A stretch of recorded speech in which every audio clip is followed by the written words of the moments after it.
अमेरिकी राष्ट्रपति का टैरिफ लगाने के नाम पर चल रहा ब्लैकमेल भारत ने फेल कर दिया है, जिसका अंदाजा डोनाल्ड ट्रंप को पहले से ही था, क्योंकि भारत बहुत तेजी से तरक्की कर रहा है। वो 4 ट्रिलियन की इकोनॉमी के साथ दुनिया के चौथे नंबर की इकोनॉमी बन चुका है। ऐसे में अमेरिका को डर है कि भारत आगे उसे भी टक्कर दे सकता है, इसीलिए वे भारत की इकोनॉमिक ग्रोथ को स्लो करना चाहते हैं। और इसका सबसे आसान तरीका है भारत में हो रहा इन्वेस्टमेंट। देश में जो विदेशी निवेश आ रहा है उस पर लगाम लगाई जाए, ताकि भारत की तरक्की पर भी लगाम अपने आप लग जाएगी। और उन्हें ये भी पता है कि भारत में जो विदेशी निवेश आ रहा है उसका एक बड़ा हिस्सा भारतीय लोग ही कर रहे हैं, यानी भारतीय लोग जो विदेशों में रहकर काम कर रहे हैं, पैसा कमा रहे हैं, वही लोग इन्वेस्टमेंट भी भेज रहे हैं। उदाहरण के लिए भारत दुनिया का सबसे बड़ा रेमिटेंसेस रिसीव करने वाला देश है, यानी भारतीय लोग पूरे विश्व के मुकाबले सबसे ज्यादा पैसा अपने देश भेज रहे हैं और इसी से भारत में आता है जबरदस्त निवेश। ऐसे में डोनाल्ड ट्रंप ने सोचा कि ये जो भारतीय लोग हैं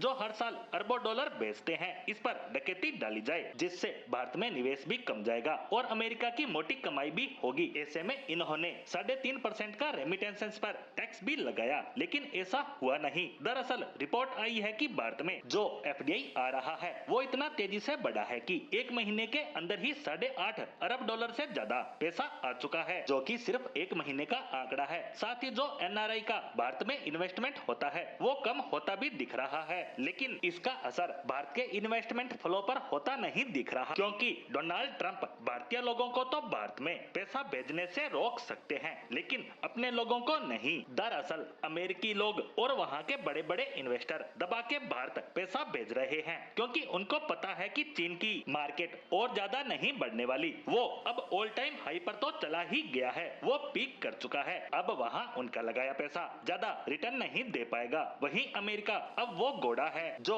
अब बूढ़ा हो चुका है और तेजी से कमजोर हो रहा है, और उसका जो नेता है डोनाल्ड ट्रंप, उसकी नीतियां अगर ऐसे ही जारी रही और अगर आगे भी ऐसे ही और राष्ट्रपति चुने गए तो अमेरिका का बर्बाद होना तय है, क्योंकि किसी भी देश की राजनीति और सरकार का अगर व्यवसायीकरण हो जाता है तो उसका बर्बाद होना तय है। ऐसे में सभी को भारत की मजबूत आर्थिक इकोनॉमी दिख रही है, जहां पैसा लगाया तो अच्छा रिटर्न तो मिलेगा ही, साथ ही उनके द्वारा भारत में किया गया इन्वेस्टमेंट भी पूरी तरह से सुरक्षित रहेगा, क्योंकि भारत एक प्योरली डेमोक्रेटिक कंट्री है जो पूरी तरह से स्टेबल है। ऐसे में उनका किया गया इन्वेस्टमेंट पूरी तरह से स्थिर रहने वाला है, और इसी कारण डोनाल्ड ट्रंप की एक नीति को भारत फेल करता दिख रहा है। और ऐसा नहीं है कि ये पहली बार हो रहा है, इससे पहले डोनाल्ड ट्रंप ने अमेरिकी दिग्गज कंपनी एप्पल को भारत में मैन्युफैक्चरिंग न बढ़ाने और ज्यादा निवेश न करने की धमकी दी थी, लेकिन उसके तुरंत बाद ही एप्पल की सहायक कंपनी फॉक्सकॉन ने भारत में बड़ा निवेश करने की घोषणा कर डोनाल्ड ट्रंप को ठेंगा दिखाने का काम किया था।